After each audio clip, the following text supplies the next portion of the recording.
ज्यादा सेल्स निकालने के लिए कोल्ड कॉलिंग तो करते ही होंगे आप। कोल्ड कॉलिंग क्या होती है? कोल्ड कॉलिंग बेसिकली होती है ऐसी कॉलिंग, हम उनको कॉल करते हैं जिनको हम जानते ही नहीं। Unknown prospecting, unknown calling. तो कोल्ड कॉलिंग में महारत कैसे हासिल करी जाए, उसके 7 सीक्रेट आज हम डिस्कस करते हैं। दरअसल पिछले महीने मेरे पास हमारी टीम में एक नया शख्स ज्वाइन हुआ और बड़ा मेहनती था, वो बहुत मेहनत करता था। 100 से ज्यादा कॉल्स हर रोज करता था वो, लेकिन उसकी मीटिंग फिक्स हो पाती थी मात्र 2 या 3। फ्रस्ट्रेट हो गया भाई। एक दिन मेरे पास आया, बोला सर मैं काम छोड़ रहा हूं। मैंने पूछा क्यों भैया, क्या हो गया, क्यों छोड़ रहे हो? तो कहता सर मैं फ्रस्ट्रेट हो चुका हूं, 100 से ज्यादा कॉल करता हूं, मात्र 2 या 3 मीटिंग फिक्स हो पाती है। मैं भी सुन के दंग रह गया, इतनी ज्यादा कॉल और इतना कम रेशियो कैसे? तो उसके बारे में मैंने सब कुछ समझा, जाना, बहुत सारी बातें हमने करी। फिर मैंने उसको 7 लेसन की प्रैक्टिस अगले 7 दिनों तक कराई। क्या कराया? 7 लेसन की प्रैक्टिस अगले 7 दिनों तक कराई, जिसका रिजल्ट यह निकला कि अब उसको 100 कॉल करने की जरूरत नहीं पड़ती है। अब वो महज 10 कॉल करता है और 10 में से उसकी 8 मीटिंग फिक्स हो जाती है। पहले 100 करता था और 1-2, और अब सिर्फ 10 करता है और 8 मीटिंग फिक्स हो जाती है। वो 7 लेसन कौन से थे जिसकी प्रैक्टिस कराई, आज आपके साथ शेयर करता हूं। Number 1, plan in advance. जब आपके पास प्रोस्पेक्ट की लिस्ट आती है ना, तो उसे तुरंत कॉल मत करो, थोड़ा समय लो। कॉल आप उनको अगले दिन करेंगे। एक दिन पहले आप अपने आप से कुछ सवाल पूछेंगे कि आपके सामने जो लिस्ट आई है वो लोग कौन है, वो क्या करते हैं, कौन सा सही समय रहेगा उनको कॉल करने का। फिर आप इन सवालों के जवाब ढूंढेंगे और आज तो कॉल बिल्कुल नहीं करेंगे, आप उन प्रोस्पेक्ट को कॉल करेंगे। एक दिन का समय लेंगे आप तैयारी के लिए। And number 2, background check before call. BCBC कहता हूं मैं उसको। जब आप किसी प्रोस्पेक्ट के बारे में जानते हैं और फिर आप उसको कॉल करेंगे तो आपका एक बेहतर कॉन्फिडेंस फीलिंग रहेगा, आपका कॉन्फिडेंस लेवल हाई रहेगा।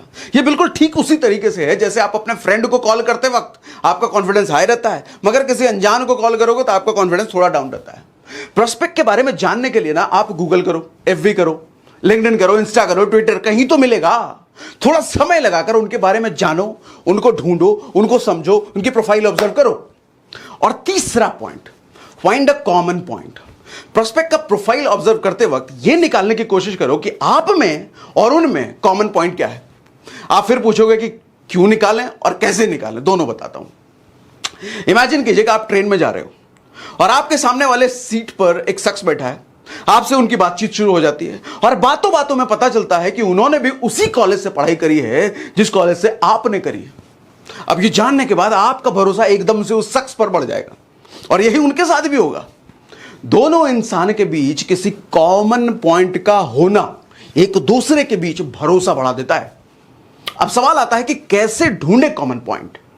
उनका बायो पढ़ो, उनके पोस्ट को स्क्रॉल करो, उनके कमेंट्स देखो, उनके पोस्ट एक एक करके छान मारो, उनके कपड़े पहनने का स्टाइल देखो, वो कहां कहां घूमते हैं, किस किस तरह के पोस्ट करते हैं। ये सारा चीज देखने के बाद आपको कुछ ना कुछ कॉमन पॉइंट जरूर मिल जाएगा जो आपके और उनके बीच हो सकता है हेयर स्टाइल दोनों का सेम हो, दोनों का बाल कंघा करने का तरीका सेम हो, कोई भी कुछ भी कॉमन पॉइंट आपको निकालना ही निकालना है ताकि बात करने में आपके लिए आसानी हो जाए। कैसे आसानी होगी, चलो अगले पॉइंट पे बताता हूं। चौथा पॉइंट है get information before you give it.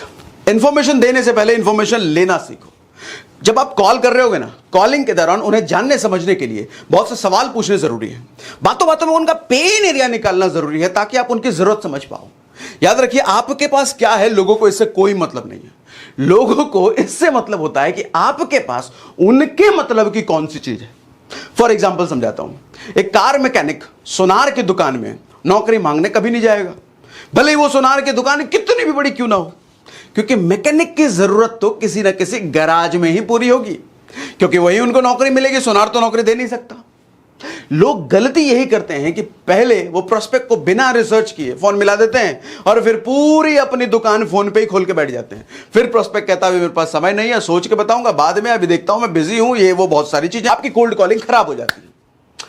5वां पॉइंट समझो। ये 5वां पॉइंट बहुत काम करता है, बहुत ज्यादा। Use the sound mirror. 5वां पॉइंट क्या है? Use the sound mirror. जब आप घर से बाहर निकलते हो तो आईने में अपने आप को देखते हो ना, कुछ चेहरे में या बाल में, ड्रेस में कुछ कहीं गड़बड़ हो तो उसको ठीक कर लेते हो घर से निकलने से पहले, और जब सब ठीक कर लेते हो तब जाके घर से बाहर निकलते हो। ऐसा ही तो होता है।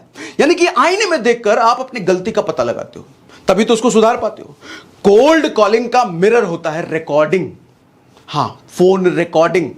अपनी हर सेल्स कॉल को रिकॉर्ड करो, फिर बाद में उसको सुनो। वो आपको इतनी सटीक आपकी कमी बता देगा कि दुनिया का कोई ट्रेनर, दुनिया का कोई गुरु आपकी प्रॉब्लम नहीं बता पाएगा। जानते हो मैक्सिमम लोगों की प्रॉब्लम क्या होती है?